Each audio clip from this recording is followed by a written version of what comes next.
Hello बच्चों, मैं आज आपको सॉलिड स्टेट के बारे में बताता हूँ। लास्टली मैंने आपको unit cell and lattice point के बारे में बताया था। आज मैं आपको बता रहा हूँ क्यूब। क्यूब क्या होता है? तो देखो बच्चों, जरा सोचो। There is different between cube and square plane. Square में क्या रहता है? आप स्टैंडर्ड 10th में पढ़ते थे कि स्क्वायर होता है जिसके 4 साइड्स होते हैं, 4 कॉर्नर होते हैं, वगैरह वगैरह। बट क्यूब में क्या होता है? मैं यहाँ पे एक क्यूब ड्रॉ कर रहा हूँ।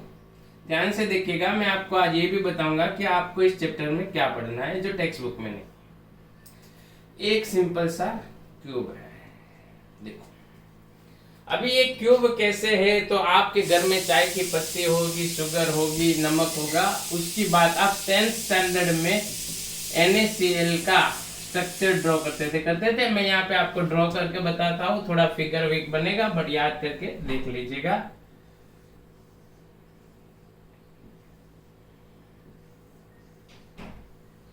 देखो ये इसका फिगर है, समझ में आया? तो यहाँ पे आपने NaCl का स्ट्रक्चर बनाया था कुछ ऐसा स्टैंडर्ड 10th में, सही है ना?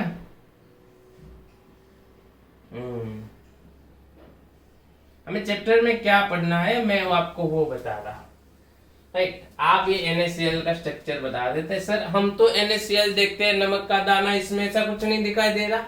देखो बच्चों, ये सब माइक्रोस्कोप में देखा जाता है, इलेक्ट्रॉन माइक्रोस्कोप में। आप यहाँ गौर से देखिए तो आपको यहाँ पे भी एक क्यूब दिखाई देगा।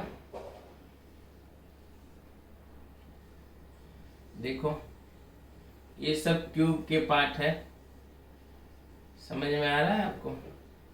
हम एक क्यूब की बात कर ले तो हमारे पास ऐसे क्यूब मिलेंगे। चलो बड़ा वाला लेते हैं। राइट, कोई भी एक क्यूब को आप ले सकते हो, यहां से यहां लो, कोई भी एक लो।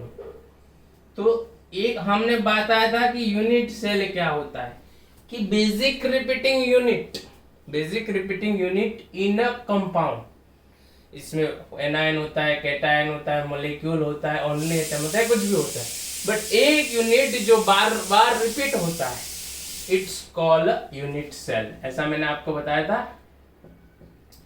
तो हमें क्या करना है कि एक जो एलिमेंट होता है, कंपाउंड होता है जिसमें एक यूनिट बार बार जो रिपीट होता है, वो यूनिट सभी यूनिट सेम साइज के होते, सेम होते। एक कंपाउंड में डिफरेंट टाइप ऑफ यूनिट नहीं होते। सर बोलते कि हमारे वहां तो शुगर का अलग अलग दाना अलग अलग साइज का होता है।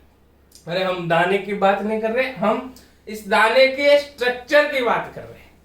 इसके अंदर का जो स्ट्रक्चर रहता है वो कैसा होता है, तो बेसिक रिपीटिंग यूनिट एग्जांपल है। हम यहाँ शुगर की बात नहीं कर रहे, हम यहाँ अपनी बात कर रहे हैं। मीन्स की बेसिक रिपीटिंग यूनिट, कोई भी एलिमेंट हो, कंपाउंड हो, जिसमें कोई एक रिपीटिंग यूनिट बार बार रिपीट हो रहा हो, वो सिंगल वन को हम बोलेंगे यूनिट सेल। तो हाँ, यहाँ पे देखो कि ये जो रिपीटिंग यूनिट है वो क्यूब में है। किस में है? क्यूब में। जरूरी नहीं कि क्यूब हो, कभी हेक्सागोन भी हो सकता है, कभी क्यूब भी हो सकता है, कुछ भी हो सकता है। बट उसकी साइज उसके एटम में फिक्स्ड रहती है, वो चेंज नहीं होती है। Is it clear?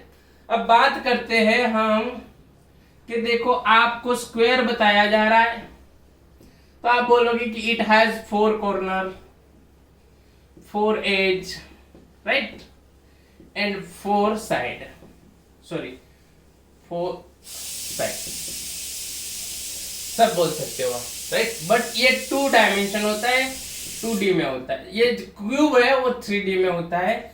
तो हम क्यूब की बात करेंगे तो क्यूब में 8 कॉर्नर होते हैं। कितने कॉर्नर होते हैं? 8। गौर से देखिएगा, 1 2 3 4 5 6 7 8। एक यूनिट सेल में एक क्यूब को कितने कॉर्नर होते हैं? 8 कॉर्नर। कितने कॉर्नर होते हैं? 8। अब बात करें साइड, तो आप गौर से देखिए, आपको साइड गिननी है। आप जिस रूम में बैठे हो वो भी एक क्यूब है, गौर से देखो, है कि नहीं। अब आपकी सामने वाली साइड में एक साइड दिखेगी, सेम आपके पीछे भी एक साइड दिखेगी। कितनी साइड हुई? 2, और 2 लेफ्ट और राइट कितनी हुई? 4। कोई बोलेंगे सर 4 ही साइड है, अरे 4 नहीं 6 है बच्चे, एक ऊपर और एक नीचे, टोटल कितनी हुई? 6। There is 6 side in 1 cube. Is it clear? Okay, right, means 6 side in 1 cube, right. अब बात करते हैं एज।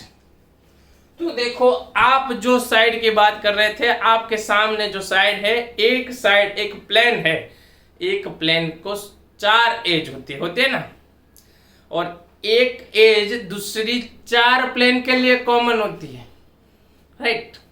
तो देखो कि आपकी जो क्यूब है इसमें एज कितनी है, काउंट करो। आपकी सामने वाली साइड में ऊपर नीचे और 2 बाजू में 4, 4 पीछे, और चारों को ज्वाइंट करती हुई 4, टोटल मिला के कितनी हुई? 12 एज। कितनी? 12 एज इन अ क्यूब। किसी को समझ में नहीं आएगा कि सर ये कैसे हो सकता है, ना समझ में आए तो कुछ नहीं, इसको रट्टा मार लो, अपने को यही पढ़ना है। समझ में आ गया? सिंपल क्यूब में there is 8 corner, 6 cube, 6 side and 1 edge, sorry 12 edge in a simple cube. Is it clear? यदि ये समझ में आया, आप JEE नीट के क्वेश्चन आसानी से सॉल्व करोगे जो इस चैप्टर से आते हैं।